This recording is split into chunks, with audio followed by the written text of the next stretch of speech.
quelle position doit-on, selon vous, avoir désormais vis-à-vis de Bouteflika, de Mohamed VI et d'un certain nombre de dignitaires de pays du Maghreb et de la péninsule arabique? Alors moi, je ferai la distinction entre les monarchies et les autres.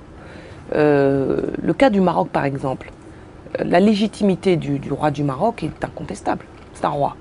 Il tire sa légitimité de caractère monarchique du régime. Et je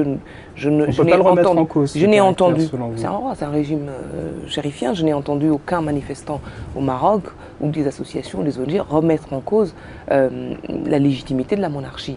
Ce qu'ils veulent, c'est plus de réformes économiques et plus de liberté politique. Et puis sachant en plus que le roi du Maroc est le commandeur des croyants, partout dans le monde. C'est pas du tout la même chose qu'un Bouteflika ou un autre chef d'État ou chef de gouvernement dont la légitimité est uniquement politique. Est-ce que la France doit d'ores et déjà se désolidariser de Bouteflika, par exemple? Non, vous savez, comment dire, le regard ou l'approche droits de l'homme, ça ne consiste pas à voir tout en noir ou tout en blanc. C'est un équilibre beaucoup plus subtil que ça. Évidemment que la France doit avoir des relations avec le régime algérien. Moi, ce que je dis, c'est que ça ne doit pas être exclusif de relations avec les sociétés civiles algériennes.